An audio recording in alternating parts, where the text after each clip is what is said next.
If somebody has a habit of having more than one partner, അങ്ങനെ പഴുപ്പ് പോലെ പോകുന്നതായിട്ട് വരാം, ബന്ധപ്പെട്ടതിന് ശേഷം ഉണ്ടാകുന്ന വേദന, ഇതെല്ലാം സർവൈക്കൽ ക്യാൻസറുടെ.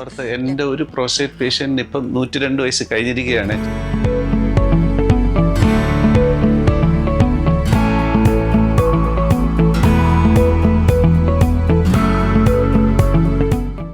അഡിനോമയിൽ നിന്ന് ക്യാൻസറിലോട്ട് വരാനായിട്ട് 10-15 വർഷമാണ് എടുക്കുന്നത്. ജനറ്റിക് പ്രിഡിസ്പോസിഷൻ ഉള്ളവരിലാണെങ്കിൽ 5-10 വർഷം എടുക്കത്തുള്ളൂ. അപ്പം 30 വയസ്സിലോ 40 വയസ്സിലോ ഒരാളിന് ക്യാൻസർ വന്നു എന്ന് പറഞ്ഞാൽ അതിൻ്റെ അർത്ഥം എന്താണ്? ഒരു 20 വയസ്സ് മുതൽ തന്നെ അയാളുടെ ഫുഡ് ഹാബിറ്റ്സ് ഈ ഒരു രീതിയിൽ, അല്ലെ അതിനു മുമ്പേ തന്നെ തുടങ്ങി. ഫൈബർ ഇല്ലാത്ത ആഹാരം. സാർ ഇപ്പൊ പറഞ്ഞതുപോലെ നമുക്ക് ഇപ്പൊ സാറ് പറയുകയുണ്ടായി, നമുക്ക് ചില ക്യാൻസേഴ്സിന് നേരത്തെ ഒരു 10-15 വർഷം ഒരു ഗ്യാപ്പ് ഉണ്ട് അതിന്റെ തുടക്കത്തിൽ നിന്നും അതൊരു ക്യാൻസർ ആ കോശം ഇപ്പൊ ക്യാൻസർ സെല്ലായിട്ട് മാറാനായിട്ടും. അപ്പം അതിനിപ്പം എല്ലാവരും നമ്മൾ ചോദിക്കുന്ന ഒരു കാര്യമാണ്, നേരത്തെ കണ്ടെത്താൻ എന്തെങ്കിലും മാർഗമുണ്ടോ എന്നുള്ളത്. സാർ നേരത്തെ കണ്ടെത്താനുള്ളത് ഒന്ന് സ്ക്രീനിങ് മെത്തേഡ്സ് ഉണ്ട്. അതിനു മുന്നേ പ്രധാനമായിട്ട് പറയാനുള്ള അവനവൻ്റെ ശരീരത്തിനെ കുറിച്ച് അവനവൻ തന്നെ ബോധവൽക്കരണം. നമ്മുടെ ശരീരത്തിൽ വരുന്ന ചെറിയ മാറ്റങ്ങൾ നമ്മൾ ശ്രദ്ധിച്ചു പോയി കഴിഞ്ഞാൽ തന്നെ നമുക്ക് തന്നെ ഒരു പരിധിവരെ അത് കുറയ്ക്കാൻ പറ്റും. സ്ക്രീനിങ് എന്ന് പറഞ്ഞു കഴിഞ്ഞാൽ പലതുണ്ട്. ഇപ്പം ഉദാഹരണമായിട്ട് ബ്രസ്റ്റ് ക്യാൻസർ സ്ക്രീനിങ് 40 വയസ്സ് കഴിഞ്ഞാൽ സ്ത്രീകളിലാണ് നമ്മളിത് കൂടുതൽ കാണുന്നത്. അപ്പോൾ അവർക്ക് മാമോഗ്രഫി എന്ന് പറഞ്ഞ ഒരു സിമ്പിൾ ടെസ്റ്റ് ഉണ്ട്, ചെറിയ ടെസ്റ്റ്. അതിൻ്റെ it's a simple x-ray, small x-ray. അതിനകത്ത് വലിയ എക്സ്റേയുടെ റേഡിയേഷൻ ഒന്നും കിട്ടാത്ത ഒരു ടെസ്റ്റാണ്. മാമോഗ്രഫി ചെയ്ത് കഴിഞ്ഞാൽ നമുക്ക് വർഷത്തിലൊരു പ്രാവശ്യം ചെയ്ത് കഴിഞ്ഞാൽ നമുക്ക് ബ്രസ്റ്റ് ക്യാൻസർ നേരത്തെ കണ്ടുപിടിക്കാൻ പറ്റും. കോളോറക്ടൽ ക്യാൻസറിന് പാശ്ചാത്യ രാജ്യങ്ങളിലൊക്കെ നമ്മൾ കൊളോണോസ്കോപ്പി മാൻഡേറ്ററി ആണ്. പക്ഷേ നമ്മുടെ നാട്ടിൽ മാൻഡേറ്ററി അല്ലെങ്കിലും അതൊരു പാർട്ട് ഓഫ് സ്ക്രീനിങ്ങിൽ നമുക്ക് കൊണ്ടുവരാം. പിന്നെ ചില ബ്ലഡ് ടെസ്റ്റുകളുണ്ട്. ഇപ്പോൾ പുരുഷന്മാരിൽ സീറം PSA എന്ന് പറഞ്ഞ ബ്ലഡ് ടെസ്റ്റ്, അത് ചെയ്ത് കഴിഞ്ഞാൽ ഈ പ്രോസ്റ്റേറ്റ് ക്യാൻസർ വളരെ കൂടുതലാണ് ഇപ്പോൾ. അത് നമുക്ക് നേരത്തെ കണ്ടുപിടിക്കാൻ പറ്റും. പിന്നെ ഈ മലാശയ ക്യാൻസറും കോളോൺ ക്യാൻസറും നേരത്തെ പറഞ്ഞത് നമ്മുടെ നാട്ടിൽ വളരെ കൂടുതലാണ്. അപ്പോൾ അത് കണ്ടുപിടിക്കാൻ നമുക്ക് CE എന്ന് പറഞ്ഞൊരു ബ്ലഡ് ടെസ്റ്റ് ഉണ്ട്. അപ്പോൾ അതൊക്കെ പലപ്പോഴും കൂടുകയാണെങ്കിൽ നമുക്ക് പെട്ടെന്നൊരു ഐഡിയ കിട്ടും, നമുക്ക് ഇങ്ങനെ ഇത് വരാനുള്ള സാധ്യത ഉണ്ടെന്നുള്ള. അപ്പോൾ സ്ക്രീനിങ്ങിൽ പ്രധാനമായിട്ട് പിന്നെ സ്ത്രീകളിൽ ഗർഭാശയതല ക്യാൻസർ, സെർവിക്കൽ ക്യാൻസറിന് സിമ്പിൾ ടെസ്റ്റാണ് പാപ്സ്മിയർ ടെസ്റ്റ്. അതൊരു OP പ്രൊസീജിയറായിട്ട് 5 മിനിറ്റ് കൊണ്ട് ചെയ്യാവുന്ന ടെസ്റ്റാണ്. അത് സ്ത്രീകളിൽ ഈ ക്യാൻസർ വരുന്നതിന് ഒരു 10-20 വർഷത്തിന് മുന്നേ തന്നെ അതിൻ്റെ ഒരു ഐഡിയ നമുക്ക് കിട്ടും. അതുവഴി HPV ഉണ്ടോ എന്ന് മനസ്സിലാക്കാം. പാപ്സ്മിയർ എന്ന് പറഞ്ഞതും cervical cancer ideal cancer for screening. Pap smear അല്ലെങ്കിൽ മാമോഗ്രഫി ടെസ്റ്റ്, പിന്നെ പുകവലിക്കാരിലെ എക്സ്റേ അല്ലെങ്കിൽ സിമ്പിൾ സ്മോൾ ലോഡോസ് CT, ഇതെല്ലാം സ്ക്രീനിങ്ങിന്റെ പാർട്ടായിട്ട് നമുക്ക് നേരത്തെ കണ്ടുപിടിക്കാൻ പറ്റും. ഈ പാപ്സ്മിയർ ശരിക്കും 21 വയസ്സിന് ശേഷം 3 വർഷം കൂടുമ്പോൾ ചെയ്യണം എന്നുള്ളതാണ് റെക്കമെൻഡേഷൻ. അതിൽ ഈ പറഞ്ഞ പോലെ HPV അണുബാധ ഉണ്ടോ എന്നുള്ളതും നമുക്ക് ഐഡന്റിഫൈ ചെയ്യാനായിട്ട് സാധിക്കും. അതും കൂടെ ചെയ്യാൻ സാധിക്കും. ഫാമിലി ഉള്ള സ്ത്രീകളിലാണ് നമ്മൾ പാപ്സ്മിയർ ചെയ്യുന്നത് സാധാരണ. ഇപ്പൊ സാർ ഇപ്പോൾ പറഞ്ഞ സ്ക്രീനിങ് നമുക്ക് നാഷണൽ ലെവലിൽ ഒരു പോപ്പുലേഷൻ സ്ക്രീനിങ് പ്രോഗ്രാം ഇല്ലെങ്കിലും ഓപ്പർച്യൂണിറ്റി സ്ക്രീനിങ്, അതായത് people at risk of developing cancer, അപ്പോൾ അങ്ങനെയുള്ളവർക്ക് സ്ക്രീനിങ്ങിന് വരാം. അപ്പോൾ ഇതിന് ആദ്യം വേണ്ടത് ജനങ്ങൾക്ക് ഒരു അവയർനെസ് വരിക എന്നുള്ളതാണ്, whether they are at a higher risk of developing cancer. അപ്പം if you take common cancers, if you take breast cancer, what are the etiologies of breast cancer? If the age of menarche, family history is one of the main thing, because 20% of the breast cancers can be familial, 15% can be hereditary. അപ്പോൾ ഇപ്പോൾ ഓരോർക്ക് risk factor ഉണ്ട്, and there are online tools available to assess the risk also.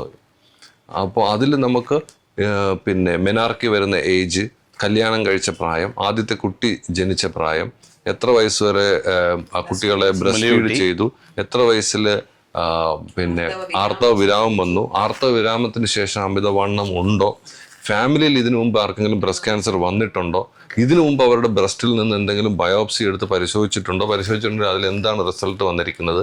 ഈ പറയുന്ന കാര്യങ്ങൾ നോക്കിയാൽ ഒരാളിന് അയാളുടെ ലൈഫ് ടൈമിൽ ക്യാൻസർ ആണുള്ള റിസ്ക് എത്രയാണ് എന്ന് നമുക്ക് മനസ്സിലാക്കാൻ കഴിയും. ഇപ്പോൾ പോപ്പുലേഷൻ റിസ്കിനേക്കാളും കൂടുതലാണ്. If somebody has A relative risk of more than 1.5 to 2, such people can come and undergo the screening.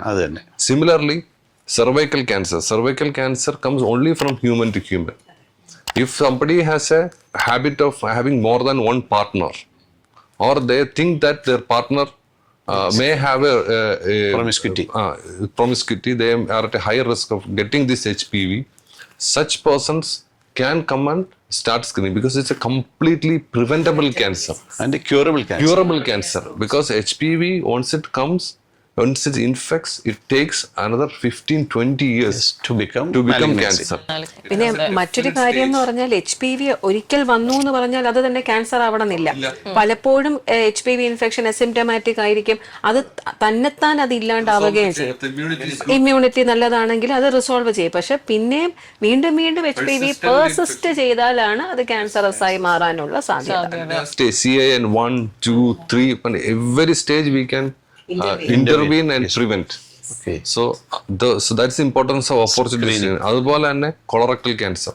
ഇപ്പോൾ കേരളത്തിന്റെ സിറ്റുവേഷനിൽ നമ്മൾ അനലൈസ് ചെയ്യുമ്പോൾ colorectal is a very common cancer ഉണ്ടാവും.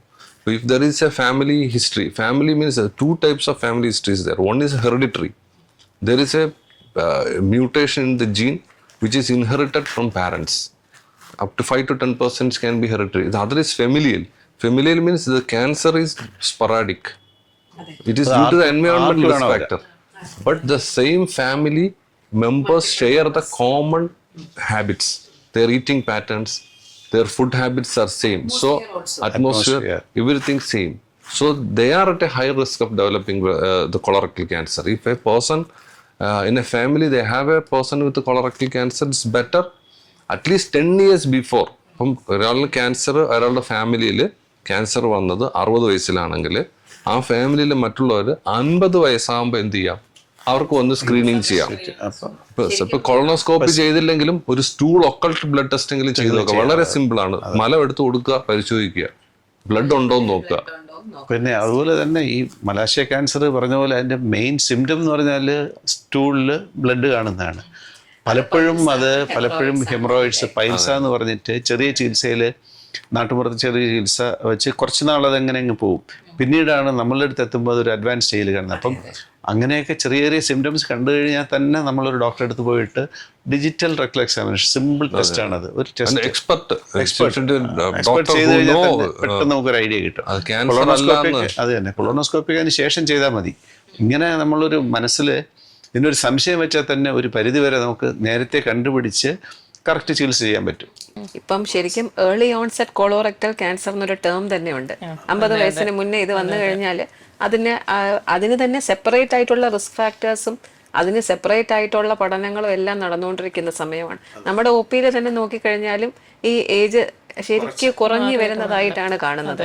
മാത്രമല്ല colorectal ക്യാൻസറിൽ there is a good number of patients are hereditary.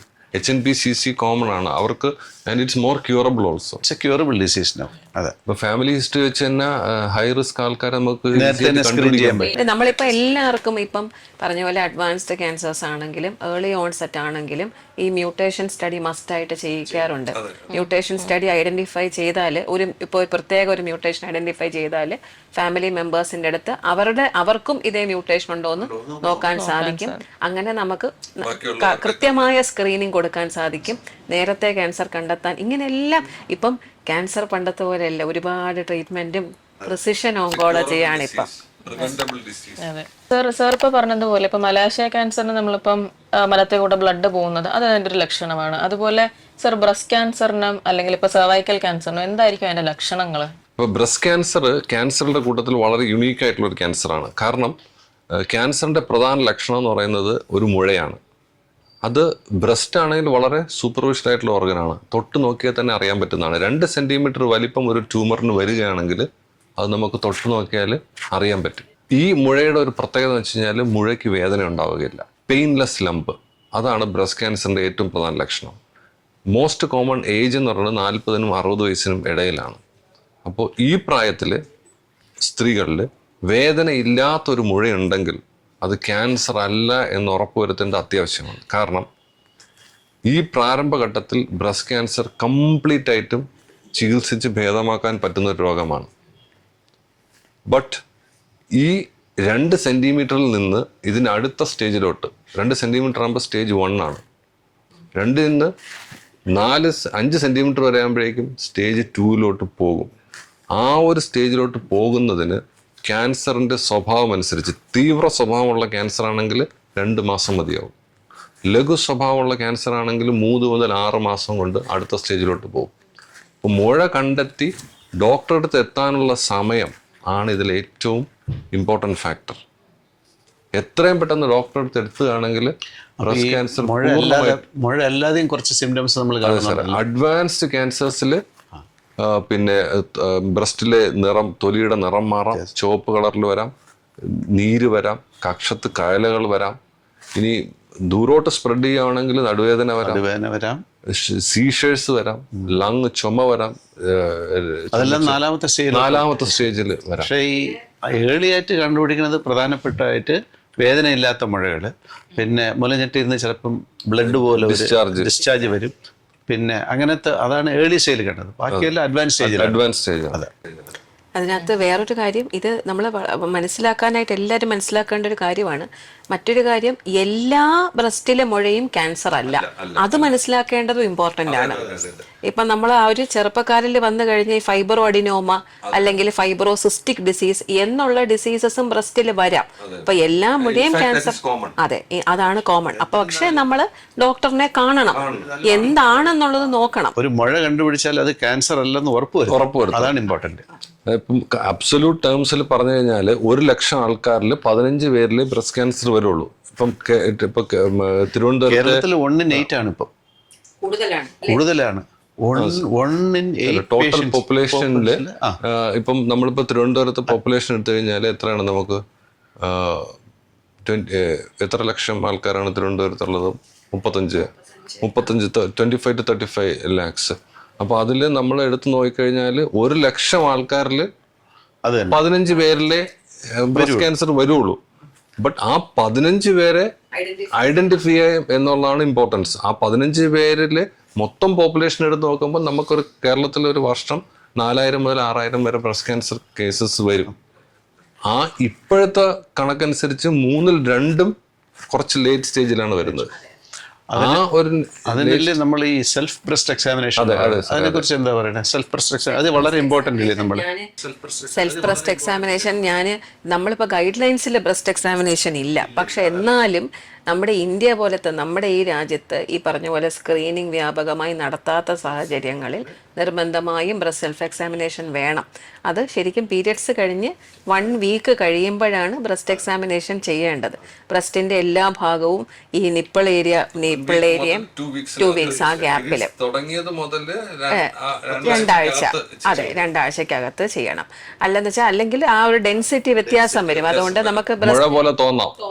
അതുപോലെ നമുക്ക് ഈ കിടന്നും ഇരുന്നും പറ്റുമെങ്കിൽ ഒരു കണ്ണാടിയുടെ മുൻപിൽ വെച്ച് നമ്മൾ ഐഡന്റിഫൈ ചെയ്യുന്നതാണ്. കുളിക്കുമ്പോഴോ ഒക്കെ ചെയ്ത് നോക്കുന്നത് നല്ലതാണ്. അങ്ങനെ ചെറിയൊരു മുഴ കണ്ടാൽ തന്നെ നമ്മളൊരു ഡോക്ടറെ സമീപിച്ചാൽ ഡോക്ടർ തൊട്ട് നോക്കുമ്പോൾ തന്നെ ഒരു ഐഡിയ കിട്ടും ഇത് ആണോ ഇല്ലയോ എന്നുള്ളത്. പിന്നെ അതിനനുബന്ധിച്ചുള്ള ടെസ്റ്റുകൾ നമ്മൾ തന്നെ സജസ്റ്റ് ചെയ്യും. അപ്പം ഈ പ്രധാന ലക്ഷണം ഈ പറഞ്ഞ പോലെ മുഴ തന്നെയാണത്. ഇപ്പോൾ സെർവൈക്കൽ ക്യാൻസറിനും എന്തായിരിക്കും ലക്ഷണങ്ങൾ എന്ന് പറയുന്നത്? സെർവൈക്കൽ ക്യാൻസറിനാണെങ്കിലും ഈ ബ്ലീഡിംഗ് ആയിട്ട് വരാം, നടുവേദനയായിട്ട് വരാം, ഡിസ്ചാർജ് ഇങ്ങനെ പഴുപ്പ് പോലെ പോകുന്നതായിട്ട് വരാം. അതല്ലെങ്കിൽ ഈ ബന്ധപ്പെട്ടതിന് ശേഷം ഉണ്ടാകുന്ന വേദന, ഇതെല്ലാം സെർവൈക്കൽ ക്യാൻസറുടെ ലക്ഷണങ്ങളായേക്കാം. അപ്പോൾ ഇങ്ങനെ വരുമ്പം നിർബന്ധമായിട്ടും ഡോക്ടറിനെ കാണിക്കണം. ഈ പറഞ്ഞ പോലെ അത് ആക്ച്വലി ഒരു പെർവജൈനൽ എക്സാമിനേഷൻ വഴി തന്നെ നമുക്കവിടെ ആ സർവിക്സ് ഭാഗത്ത് എന്തെങ്കിലും ബുദ്ധിമുട്ടുണ്ടോ എന്നുള്ള കാര്യങ്ങൾ ഐഡന്റിഫൈ ചെയ്യാനായിട്ടും നമുക്ക് അതനുസരിച്ചിട്ട് വേണം നമുക്ക് ട്രീറ്റ്മെന്റ് പോലും പ്ലാൻ ചെയ്യാനായിട്ട്. അപ്പൊ അങ്ങനത്തെ കാര്യങ്ങൾ നേരത്തെ കണ്ടെത്താനായിട്ട് സാധിക്കും. മാസമുറ നിന്ന സ്ത്രീകളിൽ പോസ്റ്റ് മെനോപോസ് ബ്ലീഡിങ്, അവരിൽ പെട്ടെന്നൊരു ബ്ലഡ് കണ്ടു കഴിഞ്ഞാൽ ഇമ്മീഡിയറ്റ് ആയിട്ട് തന്നെ ഒന്നുകിൽ സെർവൈക്കൽ ക്യാൻസർ അല്ലെങ്കിൽ യൂട്രസിനുള്ളിൽ എൻഡോമെട്രിയൽ ക്യാൻസർ, ഇതിലേതെങ്കിലും ഒന്നാവാനുള്ള നല്ല സാധ്യതയുണ്ട്. അപ്പം ഈ ബ്ലീഡിങ് വളരെ ഇമ്പോർട്ടൻറ്റ് ഫാക്ടറാണ്. അത് അബ്നോർമൽ ബ്ലീഡിങ്, അത് നമ്മൾ പ്രത്യേകം ശ്രദ്ധിക്കണം. അങ്ങനെയല്ലേ ഈ എൻഡോമെട്രിയൽ ക്യാൻസറിന്റെ കാര്യം സാർ പറഞ്ഞപ്പോൾ അത് വളരെ കോമൺ ആണ്. നമുക്ക് കോമൺ ക്യാൻസർ ആണ്. അതിന് ഇൻസിഡൻസ് കൂടി വരികയാണ്. ആർത്തവ വിരാമത്തിന് ശേഷം സാധാരണഗതിയിൽ ബ്ലീഡിങ് ഉണ്ടാവുകയില്ല, ഡിസ്ചാർജും വരികയാണെങ്കിൽ ക്യാൻസർ ആവാനുള്ള സാധ്യത വളരെ കൂടുതലാണ്. പക്ഷേ അതിന്റെ ഏറ്റവും അഡ്വാൻറ്റേജ് ഇതൊരു ക്യൂറബിൾ ഡിസീസ്. 2 ക്യാൻസറും ക്യൂറബിൾ ഡിസീസ്, എൻഡോമെട്രിയം, 2ഉം ക്യൂറബിൾ ആണ്. പക്ഷേ നേരത്തെ കണ്ടുപിടിച്ചാൽ ക്യൂർ റേറ്റും ട്രീറ്റ്മെന്റും വളരെ സിമ്പിളാവും. ട്രീറ്റ്മെന്റ് സിമ്പിളാവും. നമുക്കിപ്പം ലാപ്രോസ്കോപ്പി ആണ് commonly done procedure for endometrial cancer. ഒരു 3 days, but we have to diagnose. Diagnose it absolutely. Diagnose ചെയ്തിട്ട് ലാപ്രോസ്കോപ്പിലൂടെ നമുക്ക് യൂട്രസ് എടുത്ത് അത് ബാധിക്കാൻ സാധ്യതയുള്ള കഴലകളെ നീക്കം ചെയ്യുന്ന സെന്റിനൽ നോഡ് ബയോപ്സി എന്നുള്ള പ്രൊസീജിയറും ഉണ്ട്. അതൊരു 2-3 days കൊണ്ട് തന്നെ നമുക്ക് ഇത് കഴിഞ്ഞിട്ട്. അത് പക്ഷേ നേരത്തെ കണ്ടുപിടിച്ചാൽ അനുബന്ധ ട്രീറ്റ്മെന്റ് പിന്നെ വേണ്ട, റേഡിയേഷൻ ഒന്നും വേണ്ടി വരില്ല നേരത്തെ കണ്ടുപിടിച്ചാൽ. അഡ്വാൻസ് സർജറി മാത്രം, ലാപ്രോസ്കോപ്പിക് സർജറി ചെയ്ത് മാറ്റി കഴിഞ്ഞാൽ മറ്റ് ട്രീറ്റ്മെന്റ് ഇല്ലാതെ തന്നെ ഇത് ക്യൂർ ആവും. സെർവിക്കൽ ക്യാൻസർ അതുപോലെ തന്നെ നേരത്തെ കണ്ടുപിടിച്ചാൽ ചെറിയ റേഡിയേഷൻ ചികിത്സയോ അങ്ങനെ കൊണ്ട് തന്നെ 100% ക്യൂർ ആവാൻ പറ്റും. അപ്പം പോസ്റ്റ് മെനോപോസൽ ബ്ലീഡിങ്, ആർത്തവവിരാമത്തിന് ശേഷമുള്ള ബ്ലീഡിങ്, അബ്നോർമൽ ബ്ലീഡിങ്, അല്ലെങ്കിൽ അതിൽ കൂടെ പിന്നെ ഡിസ്ചാർജ്, ഇതെല്ലാം കണ്ടാൽ നമ്മൾ ഒരു ഗൈനക്കോളജിസ്റ്റ് കണ്ട് അവർ ജസ്റ്റ് ഒരു ക്ലിനിക്കൽ എക്സാം വെച്ച് തന്നെ നമുക്കൊരു ഐഡിയ കിട്ടും. പിന്നെ ടെസ്റ്റുകൾ അത് കഴിഞ്ഞിട്ട് ചെയ്യാൻ നോക്കും. സെർവൈക്കൽ ക്യാൻസറിന് പ്രധാനമായിട്ട് ഇന്റർമെൻസ്ട്രൽ പീരീഡ്സിനിടയിൽ പ്രത്യേകിച്ച് ബന്ധപ്പെട്ടതിന് ശേഷം ബ്ലീഡിങ് വന്നാൽ ചെറുപ്പക്കാരിൽ വന്നു കഴിഞ്ഞാൽ അത് സെർവൈക്കൽ ക്യാൻസർ ആവാൻ സാധ്യത കൂടുതലാണ്. സർ, പുരുഷന്മാരിൽ കൂടുതലായിട്ടും കണ്ടപ്പോൾ വായിൽ വരുന്ന ക്യാൻസർ അല്ലെങ്കിൽ പ്രോസ്റ്റേറ്റ് ഗ്രന്ഥിയുടെ ക്യാൻസർ, ഇതിൻ്റെയൊക്കെ ലക്ഷണങ്ങൾ എന്തൊക്കെയാണ് സർ? ഈ നേരത്തെ തന്നെ ഈ ബ്രസ്റ്റ് ക്യാൻസർ കണ്ട ഒരു ആക്സസിബിൾ ഓർഗനാണ്. അതുപോലെ തന്നെയാണ് നമ്മുടെ വായ്ക്കുള്ളിൽ. നമ്മൾ എല്ലാ ദിവസവും നമ്മൾ പല്ല് തേക്കും, വായിലിൻ്റെ അകത്ത് നമ്മളിങ്ങനെ നോക്കിക്കഴിഞ്ഞാൽ തന്നെ ചെറിയ വ്രണങ്ങൾ, ചെറിയ മുഴകൾ കണ്ടുപിടിച്ചാൽ തന്നെ നമ്മളൊന്ന് ശ്രദ്ധിക്കണം. സാധാരണ നമ്മളുടെ വായ്ക്കുള്ളിലൊക്കെ ചെറിയ ചെറിയ വ്രണങ്ങൾ വരാറുണ്ട്. അതിന് ആഫ്റ്റർ സൾസർ എന്ന് പറയും. അതൊരാഴ്ച കൊണ്ട് ഹീലാവും. ഈ വ്രണം ഒരു കട്ടി പോലെ വന്നിട്ട് അല്ലെങ്കിൽ ചെറിയൊരു മുറിവ് പോലെ വന്നിട്ട് അത് ഉണങ്ങാതിരിക്കുക, വീണ്ടും വീണ്ടും നോക്കുമ്പോൾ അത് കുറച്ച് വലുതാവുകയാണെങ്കിൽ അതാണ് ഏറ്റവും പ്രധാനപ്പെട്ട ലക്ഷണം. അതാണ് വായ്ക്കുള്ളിലെ. നാവിലെ ക്യാൻസറും വളരെ സർവ്വസാധാരണമാണ്. അതിന് ഒരു കാരണം നേരത്തെ പറഞ്ഞ പോലെ സ്മോക്കിങ്, ആൽക്കഹോൾ, അതല്ലാതെ തന്നെ നമ്മളുടെ ഈ പല്ലിൽ വരുന്ന അപാകതകൾ, ഷാർപ്പ് ടീത്ത്, അത് വീണ്ടും വീണ്ടും അവിടെ കുത്തി ആ നാവിൻ്റെ ഒരു ട്യൂബിൾ, അത് തന്നെ അതെല്ലാം വന്ന് ടൊബാക്കോയുടെ ഇത് നമ്മുടെ നാട്ടിൽ കുറയുന്നുണ്ട്. ടൊബാക്കോ റിലേറ്റഡ് വായിലെ ക്യാൻസർ ഇപ്പം നമ്മൾ കുറവാണ്. പക്ഷേ നാവിലെ ക്യാൻസറും ബക്കൽ മ്യൂക്കോസ ക്യാൻസറും വളരെ കൂടുതലാണ്. ലക്ഷണങ്ങൾ ഇത് തന്നെയാണ്. ഒരു മുറിവ് വന്നു കഴിഞ്ഞാൽ അത് കരിയാതെ വീണ്ടും വീണ്ടും അത് കുറേശ്ശെ വലുതാവും. കുറേ അഡ്വാൻസ് സ്റ്റേജിൽ വരുമ്പോഴാണ് നമുക്ക് സംസാരിക്കാനുള്ള ബുദ്ധിമുട്ട്, വായ തുറക്കാനുള്ള ബുദ്ധിമുട്ട്, വായ്ക്കകത്തുനിന്നൊരു സ്മെല്ല്, അതിന് പിന്നെ ഒരു സ്മെല്ല് വരും, ഹാലിറ്റോസിസ് എന്ന് നമ്മൾ പറയും.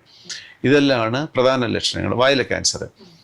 ത്രോട്ടിലെ ക്യാൻസർ, അതിന് തൊട്ട് താഴെ ഓറോഫെരിഞ്ചൽ ക്യാൻസർ പലപ്പോഴും മുഴയായിട്ടാണ് വരുന്നത്. പിന്നെ വരുന്നത് സ്മോക്ക് റിലേറ്റഡ് ആണ്. സർവ്വസാധാരണമായിട്ട് കാണുന്നതാണ് നമ്മളുടെ ലരീഞ്ചൽ ക്യാൻസർ ലാരിങ്സ്. അത് വോയിസിൽ ചേഞ്ച് വരും. നമ്മളുടെ ശബ്ദത്തിലൊരു വ്യത്യാസം വന്നാൽ, ജലദോഷം വന്നു കഴിഞ്ഞാൽ വ്യത്യാസം വരും. ഒരാഴ്ച അല്ലെ 2 ആഴ്ചത്തെ ആൻറ്റിബയോട്ടിക്സ് കൊണ്ട് അത് പൂർണ്ണമായിട്ട് മാറും. മാറിയില്ലെങ്കിൽ ഒരു ENT സർജനെ കാണിച്ചാൽ ഒരു കണ്ണാടി പോലത്തെ ഒരു വെച്ചിട്ട് സിമ്പിൾ ടെസ്റ്റ് ചെയ്താൽ തന്നെ അതിനകത്തുള്ള ഗ്രോത്ത് കണ്ടുപിടിക്കാൻ പറ്റും. അപ്പോൾ പ്രധാന ലക്ഷണങ്ങൾ ഇതൊക്കെ തന്നെയാണ്. നമ്മൾ തന്നെ ഇതിനെക്കുറിച്ച് ബോധവൽക്കരമായാൽ പെട്ടെന്ന് തന്നെ കണ്ടുപിടിക്കാം. സാറ് പറയുന്നതനുസരിച്ച് പെർസിസ്റ്റന്റ് ആയിട്ട് 6 ആഴ്ചയിൽ കൂടുതൽ ഒരു വ്രണം ഉണങ്ങാതെ വായിക്കാത്തുണ്ടെങ്കിൽ അത് ക്യാൻസർ ആവും. അതുപോലെ തന്നെ പെർസിസ്റ്റന്റ് ആയിട്ട് ശബ്ദം അടക്കുകയാണെങ്കിൽ ലാരിഞ്ചൽ ക്യാൻസർ ആവാം. ഈ ക്യാൻസറിന്റെ ഒക്കെ പ്രത്യേകത വെച്ചാൽ ഇതെല്ലാം അപ്പം വളരെ എളുപ്പത്തിൽ കണ്ടുപിടിക്കാൻ പറ്റുന്നതാണ്. മാത്രമല്ല എളുപ്പത്തിൽ കണ്ടുപിടിച്ചു കഴിഞ്ഞാൽ ഒരു സിംഗിൾ മൊഡാലിറ്റി ട്രീറ്റ്മെന്റ് തീരും. ഇപ്പൊ വായ്ക്കകത്താണെങ്കിൽ സർജറി മാത്രം മതിയാവും, ലാരിങ്സിലാണെങ്കിൽ റേഡിയേഷൻ മാത്രം മതിയാവും, വോയിസ് നമുക്ക് സേവ് ചെയ്യാനും പറ്റും. അപ്പൊ എത്രയും പെട്ടെന്ന് ഈ ലക്ഷണങ്ങൾ വന്നാൽ ഡോക്ടറെ കാണുക എന്നുള്ളതാണ് ഇതിന്റെ ഏറ്റവും പ്രധാന ആസ്പെക്ട്. മറ്റൊരു കാര്യം, ഈ വായിൽ ഈ വെള്ളപ്പാടുകളായിട്ട് ഒരുപാട് പേര് വരാറില്ലേ? ല്യൂക്കോപ്ലേക്കിയ എന്നുള്ള ഒരു കണ്ടീഷനാണ്. അപ്പം അതില് 4% ചാൻസ്. ല്യൂക്കോപ്ലേക്കിയ ക്യാൻസർ അല്ല, പക്ഷെ അതുള്ളവരിൽ 100 പേരെ നമ്മൾ ഫോളോ അപ്പ് ചെയ്യുകയാണെങ്കിൽ 1 വർഷം കഴിയുമ്പോൾ 4 പേർക്ക് അതിൽ ക്യാൻസർ വരാം. അപ്പോൾ അതിന് നമ്മൾ സാധാരണ ചെയ്യുന്നത്, ല്യൂക്കോപ്ലേക്കിയ ആണെങ്കിൽ അതിൽ നിന്നൊരു പീസ് എടുത്ത് നമ്മൾ കൺഫേം ചെയ്യും ദർ ഇസ് നോ മാലിഗ്നൻസി. എന്നിട്ട് പേഷ്യൻറ്റിനെ നമ്മൾ ക്ലോസ് ആയിട്ട് ഫോളോ അപ്പ് ചെയ്യും. ഫസ്റ്റ് ഇയർ നമ്മൾ 3 monthly വിളിപ്പിക്കും, നോക്കും അത് പ്രോഗ്രസ് ചെയ്യുന്നുണ്ടോ ഇല്ലയെന്നും. ഇല്ല എന്നുണ്ടെങ്കിൽ സബ്സിക്വൻ്റ്ലി അത് 6 മാസം, പിന്നെ വർഷത്തിലൊരിക്കലാക്കി മാറ്റും, ഒരു 3 years കഴിയുമ്പോൾ. ചുരുക്കി പറഞ്ഞാൽ ഒരു കണ്ണാടിയുടെ മുമ്പേ വെച്ച് നമ്മളുടെ വായ സ്വയം ഒന്ന് പരിശോധിച്ചാൽ തന്നെ, ഒന്ന് വിരൽ വെച്ചൊക്കെ തടവി നോക്കിയാൽ തന്നെ നമുക്ക് ഒരു നേരത്തെ ഇത് കണ്ടുപിടിക്കാൻ പറ്റും വായിലെ ക്യാൻസർ. അതുപോലെ സാറ് നേരത്തെ പറഞ്ഞ ഒരു പോയിന്റ് കൂടുതൽ സ്ട്രെസ് ചെയ്യേണ്ടതുണ്ട്. ഈ sharp tooth is a very dangerous thing. കാരണം ഷാർപ്പ് ടൂത്ത് നാവിലെ ക്യാൻസർ വരുന്നതിന്, ഷാർപ്പ് ടൂത്ത് കൊണ്ട് വരുന്ന ക്യാൻസേഴ്സിന് അതിന്റെ കുറച്ച് അഗ്രസീവ്നെസ് കാണുന്നുണ്ട്. അതുകൊണ്ട് ഒരു കേടായ പല്ലുണ്ട്, ഷാർപ്പായിട്ടൊരു പല്ലുണ്ട്, അതുകൊണ്ടൊരു മുറിവ് വന്നാൽ അത് വെച്ചോണ്ടിരിക്കുന്നത്. തന്നെ അത് എത്ര പെട്ടെന്ന് പറഞ്ഞു, it's A curable disease. Sir അതുപോലെ ഈ പ്രോസ്റ്റേറ്റ് ഗ്രന്ഥിയുടെ ഇപ്പം പ്രോസ്റ്റേറ്റ് ഗ്രന്ഥിയുടെ ക്യാൻസർ ആണെങ്കിൽ അതിന്റെ ലക്ഷണങ്ങൾ എന്തൊക്കെയായിരിക്കും സർ? പ്രോസ്റ്റേറ്റ് ഗ്രന്ഥിയുടെ ലക്ഷണങ്ങൾ പലപ്പോഴും കുറവായിരിക്കും. അത് മൂത്രത്തിൽ വരുന്ന മൂത്രതടസ്സം വരുമ്പോഴാണ് പ്രോസ്റ്റേറ്റ് വലുതാവുന്നത്. അത് പലപ്പോഴും കാണുന്നൊന്നുമില്ല. കൂടുതലും നമ്മൾ കാണുന്നത്, നമ്മൾ റുട്ടീനായിട്ട് ബ്ലഡ് ചെക്ക് ചെയ്യുമ്പോൾ PSA എന്ന് പറഞ്ഞ ടെസ്റ്റ് നമ്മളിപ്പം സർവ്വസാധാരണ നോക്കുന്നുണ്ട്. അപ്പോൾ അത് കൂടുതലാണെങ്കിൽ നമുക്കതിൻ്റെ ഒരു സംശയം വരും. ലക്ഷണങ്ങൾ എന്ന് പറഞ്ഞാൽ പ്രധാനമായിട്ട് മൂത്രതടസ്സം, മൂത്രം ഒഴിക്കുമ്പോൾ പിന്നെ ഫുള്ള് മൂത്രം പോവില്ല, അവിടെ കെട്ടി നിൽക്കും. പിന്നെ കൂടെ യൂറിനറി ഇൻഫെക്ഷൻ വരും. കുറച്ച് വലുതാകുമ്പോഴാണ് പെട്ടെന്ന് മൂത്രം നിന്നും സ്റ്റോപ്പ് ചെയ്യുമ്പോഴാണ് നമ്മൾ യൂറോളജിസ്റ്റിൻ്റെ അടുത്ത് പോകുമ്പോൾ നോക്കുമ്പോൾ അതിനകത്തൊരു വലിയ മുഴ പോലെ കാണും. അത് ഏർലി സ്റ്റേജിലാണ് ഇതെല്ലാം കാണുന്നത്. പക്ഷേ പ്രോസ്റ്റേറ്റ് ഗ്രന്ഥിയിലെ ക്യാൻസർ പലപ്പോഴും ബോണിലോട്ട് മാറും. അപ്പം ബാക്ക് പെയിനായിട്ട് വരുമ്പോൾ അതിൻ്റെ ടെസ്റ്റുകൾ ചെയ്യുമ്പോൾ പലപ്പോഴും പ്രോസ്റ്റേറ്റ് കാണുന്നുണ്ട്. പക്ഷേ നമ്മളിപ്പം കൂടുതലും കാണുന്നത് നമ്മുടെ PSA ടെസ്റ്റ് ചെയ്യുമ്പോൾ അതിൻ്റെ അളവിൽ കുറച്ച് കൂടുതൽ കാണുമ്പോഴാണ് പ്രോസ്റ്റേറ്റ് ക്യാൻസർ. സ്ക്രീൻ ഡിറ്റക്ടർ പോലെ തന്നെയാണ് അത്. അതും പെട്ടെന്ന് കണ്ടുപിടിക്കാൻ പറ്റും. അതൊരു റെക്ടൽ എക്സാമിനേഷൻ യൂറോളജിസ്റ്റ് അല്ലെങ്കിൽ ഒരു സർജനോ ആരെങ്കിലും ഒരു വിരൽ വെച്ചിട്ട് മലാശയം ഒന്ന് പരിശോധിക്കുമ്പോൾ പ്രോസ്റ്റേറ്റ് ഗ്രന്ഥി മലാശയത്തിലോട്ട് തള്ളിയിരിക്കും.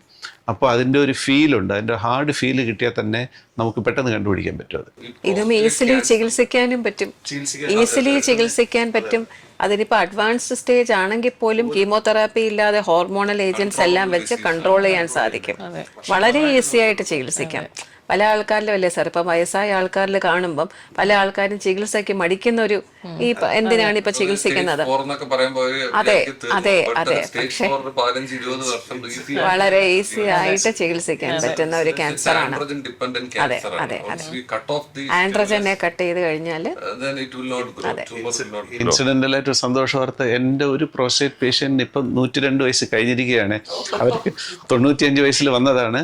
പക്ഷേ ഈ പറഞ്ഞ ചെറിയ ചികിത്സ കൊണ്ട് പുള്ളി സെഞ്ചുറി കഴിഞ്ഞ് ഇപ്പം 102ാമത്തെ വയസ്സിലോട്ട് കുഴപ്പമില്ലാതെ പോകുന്നുണ്ട്. അതെ, അതൊരു വളരെ പോസിറ്റീവ് ആയിട്ടുള്ള ഒരു കാര്യമാണ്. ഒരു 102 വയസ്സ് വരെ ഒരു ക്യാൻസർ വന്ന ആള് ജീവിക്കുക, 95 വയസ്സ് വന്നിട്ട് പിന്നെ 7 വർഷം ജീവിക്കുക, ചികിത്സയും ചെയ്തുകൊണ്ടിരിക്കും. ഇപ്പോഴും ചെയ്യുന്നു. അപ്പൊ ഏത് പ്രായത്തിലും ഇത് ചികിത്സിക്കണം എന്നുള്ളതാണ്. പ്രായം ചികിത്സയ്ക്ക് ഒരു തടസ്സമല്ല. ക്യാൻസർ എന്ന ഡയഗ്നോസിസോ രോഗിയുടെ പ്രായമോ ചികിത്സയ്ക്ക് ഒരു തടസ്സമല്ല. പ്രായത്തിനേക്കാളും അവരുടെ ആരോഗ്യം. ഇപ്പൊ 80 വയസ്സിൽ ആരോഗ്യമുള്ള ഒരാളാണെങ്കിൽ പ്രോസ്റ്റേറ്റ് ക്യാൻസർ വന്നാൽ നമ്മൾ ചികിത്സിക്കണം. പക്ഷെ 60 വയസ്സിൽ തന്നെ വളരെയധികം രോഗങ്ങളൊക്കെ ഉള്ള ഒരു വളരെയധികം ആരോഗ്യം കുറഞ്ഞ ഒരാളാണെങ്കിൽ നമുക്ക് ചികിത്സയെ പറ്റി ചിന്തിക്കണം. എപ്പോഴും പ്രായത്തെക്കാളും അപ്പോഴത്തെ ആരോഗ്യം, അതാണ് നമ്മൾ പെർഫോമൻസ് സ്റ്റാറ്റസ് എന്ന് നമ്മൾ പറയുന്നത് പോലെ, അതാണ് എപ്പോഴും നമ്മൾ ട്രീറ്റ്മെന്റ് ഡിസൈഡ് ചെയ്യേണ്ട ഒരു കാര്യം. വേറൊരു കാര്യം വെച്ചാല് പലരും ഇപ്പം നമ്മള് 80 വയസ്സാന്നൊക്കെ പറഞ്ഞു കഴിഞ്ഞാല് നമ്മൾ വീണ്ടും നോക്കും. റിയലി അവരെ നോക്കുമ്പോഴേക്കും അവർക്ക് 50 വയസ്സ് 60 വയസ്സ് 60 വയസ്സ് തോന്നിക്കുന്ന 80 വയസ്സായുള്ള ആൾക്കാരുണ്ട്. എന്നാൽ അങ്ങനെയുള്ളവരാണ് കൂടുതലെന്ന് എനിക്ക് തോന്നുന്നത്. 80 വയസ്സെന്ന് പറയുന്നവരും വെരി ആക്റ്റീവ്.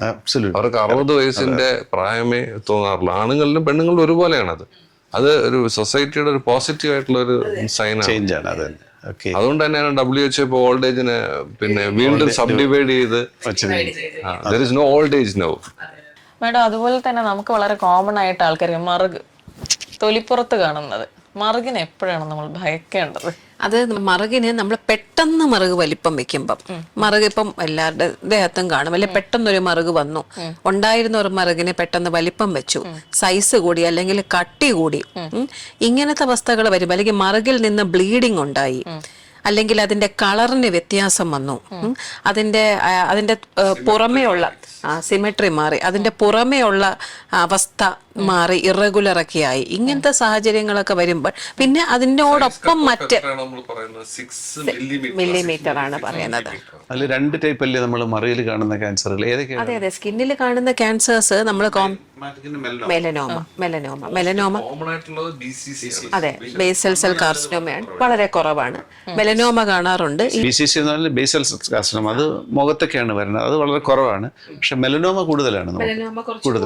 മറ്റ് പ്രത്യേകിച്ച് നമ്മൾ ഈ ബ്രസ്റ്റ് ക്യാൻസർ മറ്റ് ക്യാൻസേഴ്സിനെയൊക്കെ അപേക്ഷിച്ച് നോക്കുമ്പോൾ ഈ മെലനോമയൊക്കെ വളരെ കുറവാണ്. പക്ഷെ സ്കിൻ ക്യാൻസേഴ്സിനെ വെച്ച് നോക്കുമ്പോൾ ഈ മെലനോമ ബേസൽ സെൽ കാർസിനോമേനേക്കാളും കുറച്ചും കൂടെ മുന്നോട്ട് നിൽക്കുന്നതാണ്. അത് നമ്മൾ ഏറ്റവും കോമൺ ആയിട്ട് കിട്ടുന്നത് ഒരു ബിനൈൻ കണ്ടീഷനാണ്. മെലനോമയും BCC ഒക്കെ സസ്പെക്ട് ചെയ്ത് നമ്മൾ ബയോപ്സി എടുക്കുമ്പോഴും നമുക്ക് കിട്ടുന്നത് സെബറിക് കെറട്ടോസിസ് ആണ് common diagnosis. It's a very benign condition.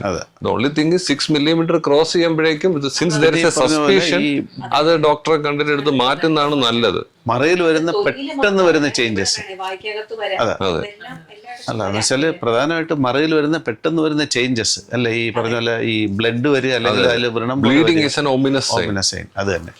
ഇപ്പം ഈ രോഗലക്ഷണം വന്നാൽ ഇപ്പൊ ഒരു ആൾക്ക് ഈ ഒരു രോഗലക്ഷണം ഉണ്ടെങ്കിൽ ആദ്യം എന്താണ് അവർ ചെയ്യേണ്ടത്? ഇപ്പൊ ക്യാൻസറിന്റെ ഒരു രോഗലക്ഷണം ഉള്ള ഒരാൾ ഉണ്ടെങ്കിൽ ക്യാൻസർ ആണ് നമ്മൾ സസ്പെക്ട് ചെയ്യുന്നതെങ്കിൽ ക്യാൻസർ ഡീൽ ചെയ്ത് പരിചയമുള്ള ഒരു ഓങ്കോളജിസ്റ്റ് അല്ലെങ്കിൽ ക്യാൻസർ ഡീൽ ചെയ്യുന്ന ഒരു സ്പെഷ്യലിസ്റ്റിനെ കാണണം.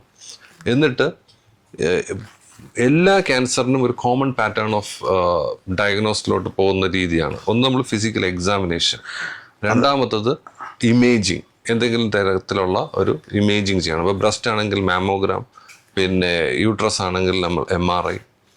അതുപോലെ നെക്സ്റ്റ് ഈസ് എ ഡയഗ്നോസിസ്, അസുഖം കണ്ടുപിടിക്കുക എന്നുള്ളതാണ്. ഇത് മൂന്നും കഴിഞ്ഞിട്ടേ ഡെഫിനറ്റ് ചികിത്സയിലോട്ട് നമ്മൾ പോകുള്ളൂ. ഏതർ സർജറി ആയാലും റേഡിയേഷൻ ആയാലും കീമോതെറാപ്പി ആയാലും. ഈ പോയിന്റ് ഞാൻ പറയുമ്പോഴും ഇന്നും ജനങ്ങളുടെ ഇടയിലും പലപ്പോഴും ഡോക്ടേഴ്സിൻ്റെ ഇടയിലും പോലും ഉള്ള ഒരു തെറ്റിദ്ധാരണ എന്ന് പറയുന്നത് നമ്മൾ ഈ ട്യൂമറിന്ന് സാമ്പിൾ എടുത്തു കഴിഞ്ഞാൽ അത് സ്പ്രെഡ് ആവും എന്നുള്ളതാണ്. ട്യൂമറിന് സാമ്പിൾ എടുത്താൽ ട്യൂമർ സ്പ്രെഡ് ആവില്ല. വളരെ അപൂർവമായിട്ട് ചില ക്യാൻസർ, ഇപ്പോൾ സാർക്കോമ നമ്മൾ സാമ്പിൾ എടുത്തു കഴിഞ്ഞാൽ അതിൻ്റെ സർജറി ചെയ്യുന്ന സമയത്ത് അല്ലെങ്കിൽ സാമ്പിൾ എടുക്കുന്നതിന് മുമ്പ് സർജറി ചെയ്യുമ്പോൾ അതിന് പോകുന്ന വഴിയിലൂടെയാണ് നമ്മൾ എന്ത് ചെയ്യുന്നത്, സാമ്പിൾ എടുക്കുന്നത്. സോ ദാറ്റ് ഡ്യൂറിങ് സർജറി നമ്മൾ ആ ട്രാക്കും കൂടെ എക്സസൈസ്. അതുകൊണ്ടാണ് നേരത്തെ പറയുന്നത് ഒരു ക്യാൻസർ ചികിത്സയിൽ പ്രാവീണ്യം ഒരാളെ കൊണ്ട് തന്നെ ചെയ്യിച്ചാൽ ഈ പ്രശ്നങ്ങളെല്ലാം കുറഞ്ഞു കിട്ടും. അപ്പം പ്രധാനമായിട്ട് ക്ലിനിക്കൽ എക്സാമിനേഷൻ, നമ്മുടെ ഒരു ഡോക്ടർ അതിൽ പ്രാവീണ്യമുള്ള ഒരു ഡോക്ടർ, ഉദാഹരണം ബ്രസ്റ്റ് ക്യാൻസർ തന്നെ നോക്കിയാൽ നമ്മൾ കൈവച്ച് തന്നെ പേഷ്യൻറ്റിന് ക്ലിനിക്കൽ എക്സാമിനേഷൻ ചെയ്യും. അത് സ്പ്രെഡ് ചെയ്യാൻ സാധ്യതയുള്ള സ്ഥലങ്ങളുണ്ട്, കക്ഷം അല്ലെങ്കിൽ കഴുത്ത്, പിന്നെ നടുക്, ഇവിടെ എല്ലാം നമ്മൾ നോക്കുമ്പോൾ തന്നെ നമുക്കൊരു ഐഡിയ കിട്ടും. അത് കഴിഞ്ഞിട്ടാണ് ഈ ടെസ്റ്റുകളും ഈ പറഞ്ഞ സ്ക്രീനിങ് ടെസ്റ്റും ബയോപ്സി ടെസ്റ്റും എല്ലാം നമ്മൾ ചെയ്യുന്നത്. അതെ, അതുപോലെ സാർ ഇപ്പോൾ ക്യാൻസർ പിന്നെ വന്നാൽ ഉടനെ അങ്ങ് എടുത്തു മാറ്റണം തെറ്റിദ്ധാരണയല്ലേ? അത് അങ്ങനെ അതിൻ്റെ ആവശ്യമില്ലല്ലോ. ബിക്കോസ് ഇപ്പം എല്ലാം ഇപ്പോൾ ബ്രസ്റ്റ് ക്യാൻസർ ആണെങ്കിൽ തന്നെ ബ്രസ്റ്റ് ക്യാൻസർ എന്ന് നമ്മൾ വിളിച്ചാലും അത് തന്നെ എത്രയോ ടൈപ്പുകളുണ്ട്. അപ്പം ഓരോ ടൈപ്പിന് ഓരോ ചികിത്സയാണ്. ചിലതിന് ഓഫ് കോഴ്സ് ആദ്യ സർജറിയാണ്, പക്ഷെ ചിലതിന് ആദ്യം കീമോതെറാപ്പി വേണം, ചിലതിന് ടാർഗറ്റഡ് തെറാപ്പി വേണം, ചിലതിന് ഇതൊന്നും ആവശ്യമില്ല, ഹോർമോണൽ തെറാപ്പി മാത്രം മതി. ഇത് തീരുമാനിക്കാൻ ബയോപ്സി അല്ലാതെ വേറൊരു മാർഗമില്ല. മാറ്റം കാരണം ഇപ്പോൾ സെർവിക്സ് ക്യാൻസർ, നേരത്തെ ഗർഭാശയതല ക്യാൻസർ, അപ്പോൾ അതിൻ്റെ ലക്ഷണം ബ്ലീഡിംഗ് ആണ്. ബ്ലഡ് കണ്ട ഉടനെ തന്നെ യൂട്രസും സെർവിക്സും എടുത്ത് മാറ്റേണ്ട. അതെന്താണെന്ന് ടെസ്റ്റ് ചെയ്ത് നോക്കിയിട്ട് വേണം നമുക്ക് ചികിത്സ നിശ്ചയിക്കാനുള്ളത്. അതെ സാർ ഇപ്പോൾ പറയേണ്ടത് നമ്മളിപ്പം ചെയ്യുന്ന മൊഡാലിറ്റീസ്, നമുക്ക് ഇമേജിങ് അതിലൊരു മൊഡാലിറ്റിയാണ്. എന്തൊക്കെ ഇമേജിംഗ് ആണ് നമ്മൾ ഇപ്പം ക്യാൻസർ ഡിറ്റക്ഷന് വേണ്ടിയിട്ട് നമ്മൾ ഉപയോഗിക്കുന്നത്? മോസ്റ്റ് കോമൺ ആയിട്ടുള്ളത് ബ്രസ്റ്റ് ക്യാൻസറിന് മാമോഗ്രാം ആണ് ഏറ്റവും കോമൺ ആയിട്ടുള്ള ഇമേജിങ്. ആ രണ്ട് രീതിയിലുള്ള ഇൻവെസ്റ്റിഗേഷൻസ്, ഒന്ന് ഈ ട്യൂമറിന്റെ എക്സ്റ്റെൻഡ് അറിയുന്നതിനുള്ള ഇൻവെസ്റ്റിഗേഷൻ, രണ്ട് ട്യൂമർ സ്പ്രെഡ് ആയിട്ടുണ്ടോ എന്നറിയുന്ന ഇൻവെസ്റ്റിഗേഷൻ. ഇപ്പോൾ എക്സ്റ്റെൻഡ് അറിയുന്നതിന് ഏത് ഓർഗനാണോ അതിനനുസരിച്ച് ഇമേജിങ്ങിന് വ്യത്യാസപ്പെടും. ഇപ്പോൾ ബ്രസ്റ്റിനാണെങ്കിൽ മാമോഗ്രാം, പിന്നെ എൻഡോമെട്രിയൽ ക്യാൻസർ അല്ലെങ്കിൽ കൊളോൺ ക്യാൻസർ ആണെങ്കിൽ റെക്ടൽ ക്യാൻസർ ആണെങ്കിൽ MRI. പെൽവിസിൽ വരുന്ന ക്യാൻസേഴ്സിന് പ്രോസ്റ്റേറ്റ്, സെർവിക്സ്, എൻഡോമെട്രിയം, റെക്ടത്തിന് MRI. വയറ്റിനകത്തോട്ട് വരുമ്പോൾ CT സ്കാൻ. പിന്നെ അതുപോലെ ഓറൽ ക്യാവിറ്റി മാലിഗ്നൻസി ആണെങ്കിൽ CT സ്കാൻ. ഏർലി മാലിഗ്നൻസീസിൻ്റെ സലൈവറി ഗ്ലാൻഡ് ഒക്കെ ആണെങ്കിൽ MRI. അതുപോലെ ഏത് ഓർഗൻ ആണോ അതിനനുസരിച്ച് ഇൻവെസ്റ്റിഗേഷൻ വ്യത്യാസപ്പെടും. കോമൺ ഇമേജിങ് നമുക്ക് ബ്രെയിൻ ട്യൂമർ ആണെങ്കിൽ MRI എന്ന് വെച്ചാൽ ഒന്നിനകത്തുമില്ല, പക്ഷേ കോംപ്ലിമെന്റ് ആയിട്ട് പല പല ഇൻവെസ്റ്റിഗേഷൻസ് ചേർത്ത് കൊണ്ടുപോകേണ്ടി വരും. അങ്ങനെയല്ലേ നമ്മളിപ്പോൾ പെറ്റ് സ്കാനൊക്കെ നമ്മൾ ചെയ്യുന്നത്. പലപ്പോഴും നമുക്ക് പല ഇമേജസും കമ്പൈൻ ചെയ്യേണ്ടി വരും. ചിലപ്പോൾ MRIയും CTയും ചില സാഹചര്യങ്ങളിൽ എടുക്കേണ്ടി വരും. അതെ, മുന്നോട്ട് കൊണ്ടുപോകാനും വേണ്ടി വരും. പിന്നെ നമ്മൾ ചിലപ്പം അതുപോലെ ഈ പറഞ്ഞതുപോലെ ക്യാൻസർ എവിടെയൊക്കെ ഉണ്ടെന്ന് എന്ന് നോക്കാനായിട്ട് നമുക്ക് നെഞ്ചിൻ്റെ CT സ്കാൻ, ഇപ്പം അടിവയറിലെ ക്യാൻസർ, എൻഡോമെട്രിയൽ ക്യാൻസർ ആണെങ്കിലും അല്ലെങ്കിൽ റെക്ടൽ ക്യാൻസർ ആണെങ്കിലും മറ്റ് അവയവങ്ങളിലേക്ക് സ്പ്രെഡ് ചെയ്തോ എന്നറിയാൻ നെഞ്ചിൻ്റെ പോലും CT സ്കാൻ എടുക്കേണ്ടതായിട്ട് വരും. പിന്നെ സാറ് പറഞ്ഞതുപോലെ പെറ്റ് സ്കാൻ എന്ന് പറഞ്ഞു കഴിഞ്ഞാൽ ക്യാൻസറിൻ്റെ ഡയഗ്നോസിന് ഇക്വലൻ്റ് ആയിട്ടുള്ള ഒരു ഇമേജിങ് അല്ല, ഫങ്ഷണൽ സ്കാൻ ആണ്. ഈ ഫങ്ഷണൽ സ്കാൻ വഴി നമുക്ക് ഒരുപാട് അഡ്വാൻറ്റേജസ് ഉണ്ട്. ഒരുപാട് തരം പെറ്റ് സ്കാനുകളും ഉണ്ടല്ലേ സാർ? ഇപ്പൊ പ്രോസ്റ്റേറ്റിന് എടുക്കുന്ന പെറ്റ് സ്കാൻ PSMA പെറ്റ് ആണ്, അല്ലാതെ നമ്മൾ FDG പെറ്റ് എടുക്കുന്നുണ്ട്. അപ്പോൾ ഈ പെറ്റ് സ്കാൻ വഴി നമുക്ക് ഒരുപാട് ക്യാൻസറുടെ എക്സ്റ്റെൻറ്റ് മനസ്സിലാക്കാൻ പറ്റും. പക്ഷെ അത് ഡയഗ്നോസിന് ഇക്വലൻ്റ് അല്ല. മാത്രമല്ല അതിന് എപ്പോഴും പോസിറ്റീവായി കൊള്ളണമെന്നില്ല. പല സാഹചര്യങ്ങളിലും പെറ്റ് സ്കാൻ നെഗറ്റീവ് ആകാനുള്ള സാധ്യതയുണ്ട്. അത് ട്യൂമറിന്റെ ടൈപ്പ് അനുസരിച്ച് വ്യത്യാസം വരും. ചിലപ്പോൾ നമ്മുടെ ഈ ആമാശയത്തിൽ വരുന്ന ഈ മ്യൂക്കസ് പ്രൊഡ്യൂസ് ചെയ്യുന്ന ചില ക്യാൻസേഴ്സിനെ നമുക്ക് പലപ്പോഴും പെറ്റ് സ്കാൻ നെഗറ്റീവായിട്ട് കാണാറുണ്ട്, അപ്ടേക്ക് ഇല്ലാതെ കാണാറുണ്ട്. പക്ഷേ അൾട്ടിമേറ്റ് ഡയഗ്നോസിസ് നേരത്തെ ഡോക്ടർ അൻസാർ പറഞ്ഞ പോലെ ബയോപ്സി കഴിഞ്ഞിട്ട് പ്രൂവ് ചെയ്താലേ ക്യാൻസർ ആണെന്ന് നമുക്ക് 100% പ്രൂവ് ചെയ്യാൻ പറ്റുള്ളൂ. അതെ അതെ. പക്ഷെ വേറെ നമ്മളിപ്പം ലിവർ ക്യാൻസർ ആണെന്നുണ്ടെങ്കിൽ 2-3 ക്യാൻസർ ഉണ്ട്, ബയോപ്സി ഇല്ലാത്ത ക്യാൻസർ ഉണ്ട്. നമുക്കിപ്പം കിഡ്നി ക്യാൻസർ അല്ലെങ്കിൽ ആണുങ്ങളിൽ വരുന്ന പിന്നെ ടെസ്റ്റിക്കുലർ ക്യാൻസറൊക്കെ ബയോപ്സി ഇല്ലാതെ ചികിത്സിക്കും. ബാക്കി മിക്കവാറും എല്ലാ ക്യാൻസറും ബയോപ്സി കിട്ടിയതിന് ശേഷമേ നമ്മൾ ചികിത്സ നിശ്ചയിക്കുകയുള്ളൂ. ഇല്ല, 95% അങ്ങനെ ബയോപ്സി കിട്ടണം. പിന്നെ ടെസ്റ്റിക്കുലർ ക്യാൻസറിന് നമുക്ക് അല്ലാതെ തന്നെ മെത്തേഡ്സ് ഉണ്ട് ഡെഫിനറ്റ് ആയിട്ട്. ഇപ്പം AFP എലിവേഷൻ വിത്ത് CT സ്കാൻ ഫൈൻഡിങ്സ്. പിന്നെ ടെസ്റ്റിക്കുലർ ക്യാൻസറിന് അതുപോലെ തന്നെയാണ് നമ്മളുടെ ഈ ബ്ലഡ് ടെസ്റ്റും പിന്നെ നമ്മുടെ അൾട്രാസൗണ്ട് തന്നെ നമുക്ക് കണ്ടുപിടിക്കാൻ പറ്റും. അതെ അതെ. കിഡ്നി ക്യാൻസറും അതുപോലെ തന്നെയാണ്. പലപ്പോഴും നമുക്ക് ബയോപ്സി ചെയ്യുമ്പോൾ അത് സങ്കീർണതയിലോട്ട് പോകും, അല്ലാതെ തന്നെ നമുക്ക് ചികിത്സിക്കാൻ പറ്റും. ഇമേജിങ് അതിൽ CT സ്കാനിൽ ഹോൺസ്ഫീൽഡ് യൂണിറ്റ്സും പിന്നെ CT ഫൈൻഡിങ്സും വെച്ചിട്ട് ചാൻസ് ഓഫ് മാലിഗ്നൻസി നമുക്ക് കൃത്യമായിട്ട് തന്നെ അസസ് ചെയ്യാൻ പറ്റും. പക്ഷേ 5% താഴെ ഉള്ളൂ. ബാക്കിയെല്ലാം നമ്മൾ ബയോപ്സി കഴിഞ്ഞിട്ടേ ട്രീറ്റ്മെന്റ്. ഇൻ ജനറൽ പറയുകയാണെങ്കിൽ ബയോപ്സി ഈസ് മാൻഡേറ്ററി. ബട്ട് എവിടെ ബയോപ്സി ഒഴിവാക്കാം എന്നുള്ളത് it's A description of oncologist. They know എവിടെ ബയോപ്സി വേണ്ട എന്നുള്ള കാര്യത്തിൽ.